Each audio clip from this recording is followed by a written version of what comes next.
Hello, Brovs. We're back with the Haunted Homestead. Oh, let me grab a book to brace this book upon. Paw down.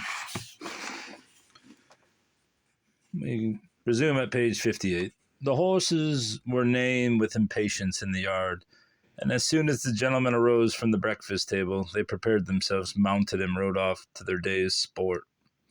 It proved a very successful chase, for they took the brush before 12 o'clock and returned with fine appetites to the excellent dinner set upon the table at 2 in the afternoon. The evening was passed in quiet hilarity, and we separated at a comparatively early hour. But that night, reader, it passes all my powers of description. I had always been in the habit of saying my prayers before retiring, but of late, since I had been habitually haunted, I had taken to praying devoutly before going to bed. I prayed with unusual earnestness this night, and then I retired to my couch. So wearied out in body was I that despite of mental excitement, I soon fell asleep. I do not know how long I had slept, probably several hours, for it was near day when I was awakened by a strong light and a great noise. I opened my eyes and collected my senses to find that both proceeded from the opposite bedroom, where Mr. Howard and John were up with a lighted candle, looking about for the mysterious and persevering intruder upon their slumbers.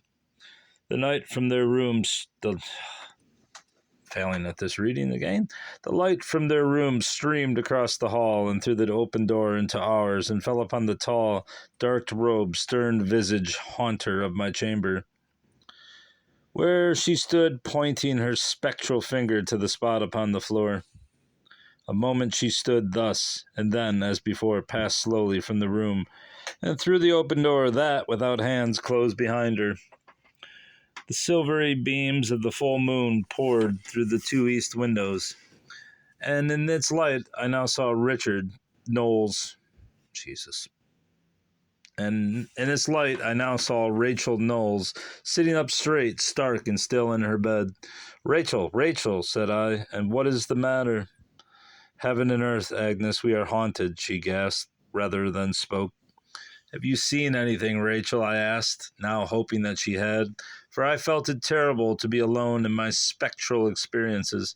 No, I have not seen anything, but that door, that I am sure I fastened so carefully, was unlocked without a key, and opened without hands. I heard and saw it, for I was laying awake. Let us hope that you were mistaken, Rachel." No, impossible. Oh, I would not sleep another night in this home for the wealth of in the Indies. In this house for the wealth of the Indies. While we were talking, the fruitless search proceeded in the opposite room, until at length it was given up and the friends retired. Rachel left her bed and came into mine, where she lay and trembled. Scarcely 15 minutes of peace and silence passed, ere the lock of both doors flew back and the doors swung open. Rachel began screaming. The occupants of the opposite chamber started up, exclaiming in every variety of interjection. I arose and donned my double wrapper and put my feet in slippers to go and procure restoratives, for Rachel had fallen into spasms. "For heaven's sake, what is the matter, Agnes?" inquired my brother, who had put on his dressing gown and come to the door. "Oh, the Lord only knows." I had seized a bottle of cologne from the dressing table. It began to deluge the face and hands of Rachel, while my brother went and brought his candle and put it inside our door. "Do go and wake up Mr. Laguerre, John. I can do nothing for Rachel. I never saw anybody in hysterics before, if this is hysterics," said I, feeling both frightened at the condition and angry at the weakness of my patient.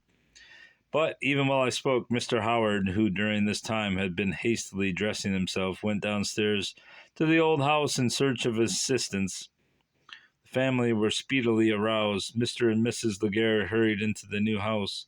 The lady herself entered the chamber, where Rachel, as often as her eyes opened in the haunted chamber, fell into new spasms. "She will not recover until she is removed from this, Mrs. Laguerre," I said. "Perhaps not. Assist me to put her wrapper on, and we will take her down and lay her on the parlor sofa," my hostess replied. and after we had dressed our patient, we carried her downstairs, where the fire was still smoldering and only needed replenishment.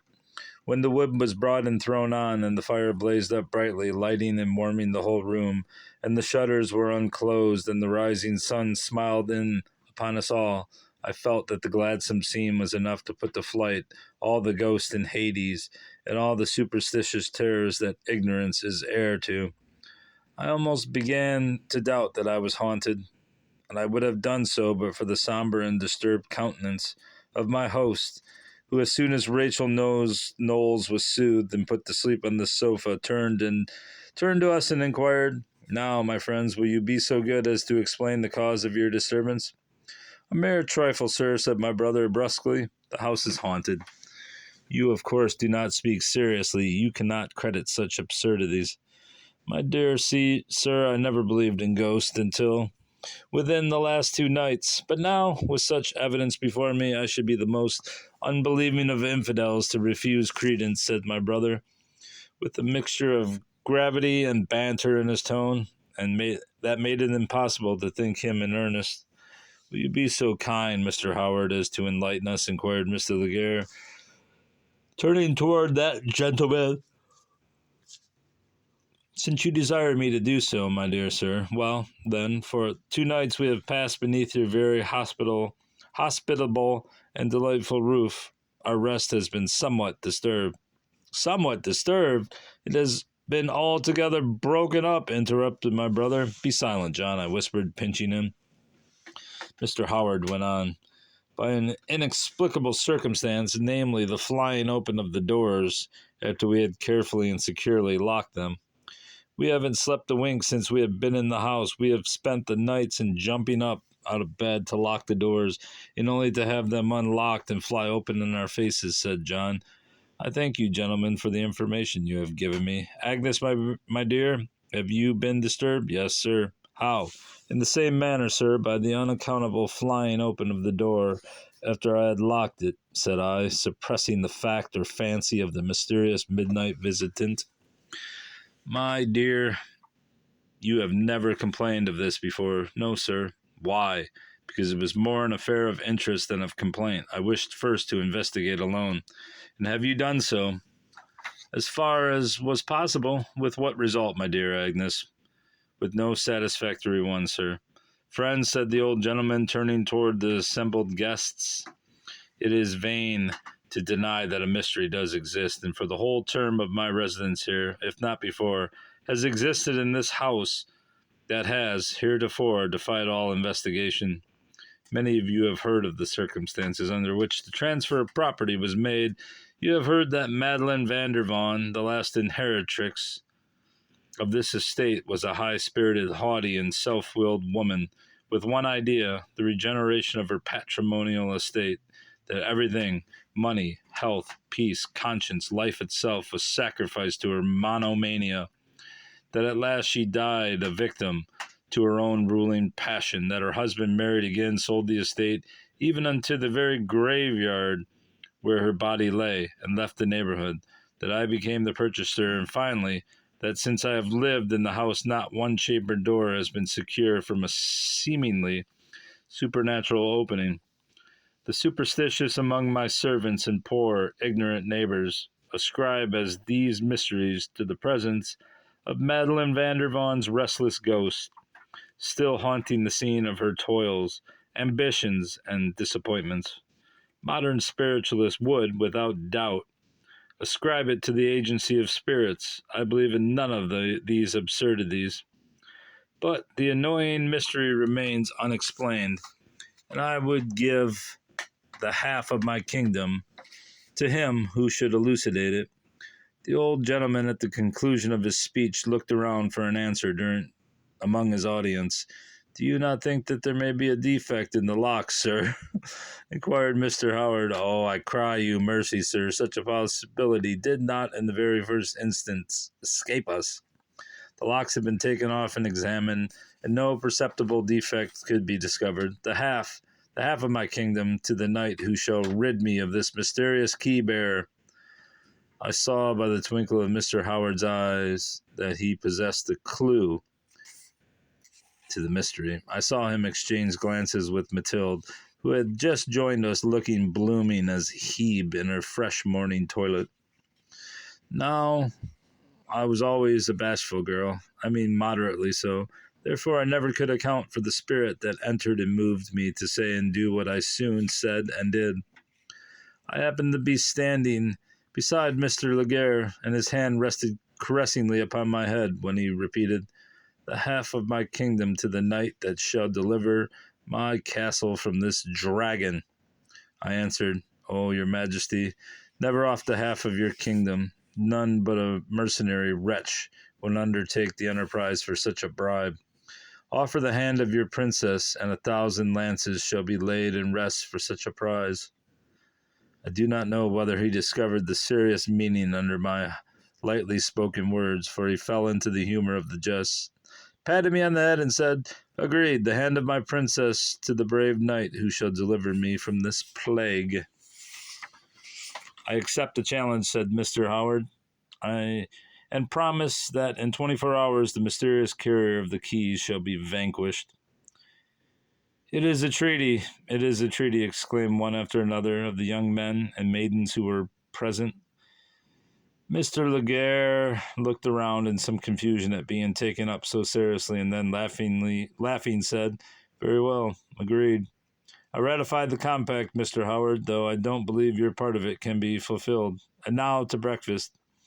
We adjourned to the old house, all who were in the secret wondering in what manner Mr. Howard would undertake to exorcise the key demon, but all discussion was waived for the present, while we dispatched the necessary business of the table. After breakfast, Frank Howard asked for a horse and rode up to Frost Height.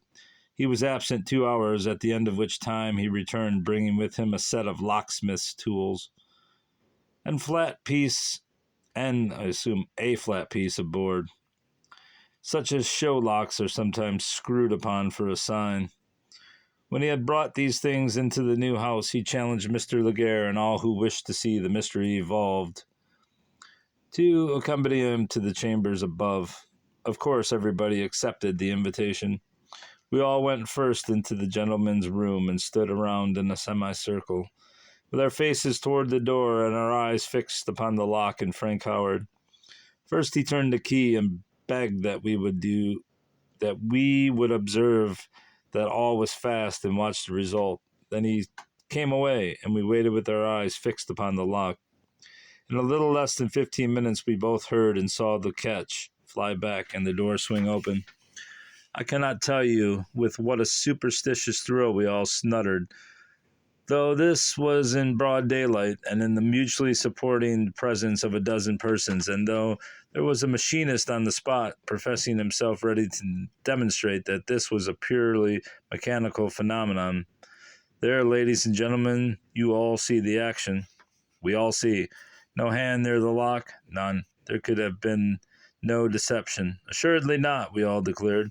Oh, certainly not. I have seen the thing 20 times, said Mr. Laguerre. And I endorse your declaration, sir. You were right. There was no deception. There is none. It is a purely mechanical phenomenon. But listen, spiritual powers reside in mechanical forces. Every year we live elucidates this mystery, though none but the deepest thinkers see this truth and all of its importance. Look, you, a savage thinks that there is a diabolism in the self-action of a watch, in the reflection of a looking-glass. We think both mysteries to be simple mechanical combinations. Pray look at the lock before us. I observe that it is Harmon's patent. Poor Harmon, a demented machinist, scarcely knew what he would be at, and so undertook to make an invaluable improvement in the common door lock. This is one of his. Its intricate machinery has got out of order, and hence the fantastic tricks before high heaven that these rooms have witnessed. I am about to take off the lock to prove what I have stated, as well as to remedy the evil. Oh, sir, that has been tried. I have seen it done. Hope nothing from that, exclaimed Mr. Laguerre. Patience, my dear. Sir, said Frank Howard.